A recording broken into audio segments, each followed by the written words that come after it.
ಧರ್ಮ, ಇದು ವೈದಿಕ ಧರ್ಮ, ಇದು ಹಿಂದೂ ಧರ್ಮ, ಎಂತಹ ಅದ್ಭುತವಾದ ಧರ್ಮ ಇದು, ಎಷ್ಟು ಪ್ರಾಚೀನವಾದ ಧರ್ಮ. ಈ ಧರ್ಮ ಇದು ಸನಾತನ ಅನ್ನುವುದು ಎಷ್ಟು ಸತ್ಯವೋ ಇದು ನಿತ್ಯ ಅನ್ನುವುದು ಅಷ್ಟೇ ಸತ್ಯ. ಇದನ್ನು ಮರೆಯಬೇಡಿ. ಈ ಧರ್ಮವನ್ನು ನಾಶ ಮಾಡುವುದಕ್ಕೆ, ಈ ಧರ್ಮವನ್ನು ತುಳಿಯುವುದಕ್ಕೆ ಇವತ್ತಲ್ಲ ನಿನ್ನೆಯಲ್ಲ ಅಂದಿನಿಂದ ಪ್ರಯತ್ನ ನಡೆದಿದೆ. ಹಿರಣ್ಯಕಶಿಪುವಿನ ಕಾಲದಿಂದಲೂ ನಡೆದದ್ದಿದೆ, ದುರ್ಯೋಧನಾದಿಗಳ ಕಾಲದಲ್ಲಿಯೂ ನಡೆದಿದೆ. ನಡೆದ ರೀತಿಗಳು ಬೇರೆ ಬೇರೆ, ನಾನಾ ರೀತಿಯಿಂದ ಈ ಧರ್ಮವನ್ನು ಅಲ್ಲಗಳೆದದ್ದುಂಟು, ನಾಶ ಮಾಡಿದ್ದುಂಟು. ಯತ್ರ ಯತ್ರ ದ್ವಿಜಾಹ ಗಾವಹ ಸಂದೀಪಯತ ವೃಶ್ಚತ. ಗೋವುಗಳು ಕಂಡರೆ ಹತ್ಯೆ ಮಾಡಿ, ಬ್ರಾಹ್ಮಣರ ಕಂಡ್ರೆ ಹತ್ಯೆ ಮಾಡಿ, ಧರ್ಮ ಮಾಡಿದವರು ಯಜ್ಞಯಾಗಾದಿಗಳು ಕಂಡ್ರೆ ಉದ್ಧ್ವಸ್ತ ಮಾಡಿ ಆದೇಶಗಳನ್ನು ಕೊಟ್ಟವರುಂಟು, ಸರ್ಕಾರದಿಂದ ಜೀವೋಪಾಸ ಮಾಡಿದ್ದುಂಟು. ಇಂತಹ ಕಾಲಘಟ್ಟಗಳೆಲ್ಲ ಬಂದು ಹೋದವು ಇತಿಹಾಸದೊಳಗೆ. ಪೂರ್ವಯುಗದಲ್ಲಿಯೂ ಬಂತು, ಕಲಿಯುಗದಲ್ಲಿಯೂ ಬಂತು, ಇವತ್ತಿಗೂ ಬಂದಿದೆ. ನಾನಾ ರೀತಿಯ ಉಪಟಳಗಳು, ಕುಳಿತರೆ ನಿಂತವರೇ ಇದೆ. ಆದರೆ ಒಂದು ಕಡೆಗೆ ದುಃಖ ಆಗತ್ತೆ, ಇಲ್ಲ ಅಂತಲ್ಲ. ಆದರೆ ಅದರ ಜೊತೆಗೆ ಕಣ್ಣು ಒರೆಸಿಕೊಳ್ಳುವುದಕ್ಕೆ, ಸಮಾಧಾನ ಮಾಡಿಕೊಳ್ಳುವುದಕ್ಕೆ ಒಂದು ಮಾತ್ರ ಸತ್ಯ ಇದೆ.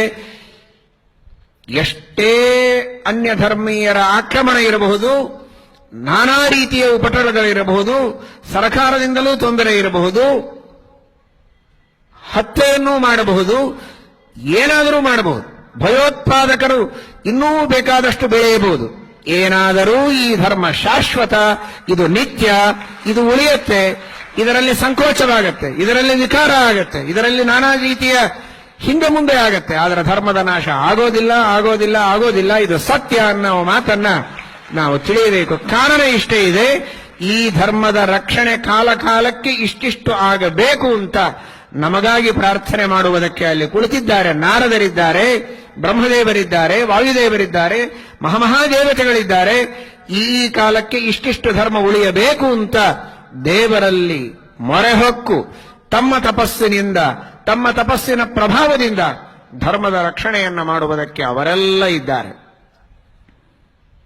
ನಾವು ಎಷ್ಟೇ ಪಾಪಿಗಳಾದರೂ, ಏನೇನೂ ಹಿಂದೆ ಮುಂದೆ ಆಲೋಚನೆ ಇಲ್ಲದಂತೆ ಕಂಡಲ್ಲಿ ತಿಂದು ಉಗುಳುವಂತಹ ಮಕ್ಕಳಿದ್ದರೂ ತಾಯಿ ಇದ್ದಾಳೆ ಹಿಂದೆ. ಏನೇನೋ ಬಾಯಿಯಲ್ಲಿ ಹಾಕಿಕೊಂಡು ಆರೋಗ್ಯವನ್ನ ಕೆಡಿಸಿಕೊಂಡೀತು ಮಗು ಅಂತ ಕಾಳಜಿಯಿಂದ ಮಗುವಿನ ಕೈಗೆ ಸಿಗೋದೆಲ್ಲ ಒಳ್ಳೆಯದೇ ಸಿಗುವಂತೆ ಇಟ್ಟಂತೆ.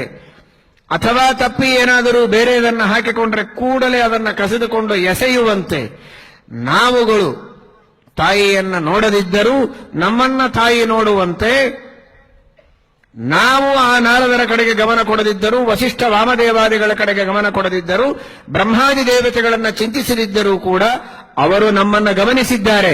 ಯಾವ ಯಾವ ಕಾಲಕ್ಕೆ ಏನೇನು ಪುಷ್ಟಿ ನಮಗೆ ಬೇಕೋ, ಏನೇನು ರಕ್ಷಣೆ ಬೇಕೋ, ಯಾವ ಯಾವ ಪ್ರಬೋಧನೆ ಬೇಕೋ ಅದೆಲ್ಲವನ್ನ ಕಾಲ ಕಾಲಕ್ಕೆ ತಾವು ಅಂತಸ್ಥಿತರಾಗಿ ಪ್ರೇರಣೆಯನ್ನು ಮಾಡಿ ನಮಗೆ ನೀಡುವ ಮೂಲಕ ಈ ಧರ್ಮವನ್ನ ರಕ್ಷಣೆ ಮಾಡಿಯೇ ಮಾಡ್ತಾರೆ ಎನ್ನುವುದನ್ನ ನಾವು ತಿಳಿಯಬೇಕು. ಅಂತಹ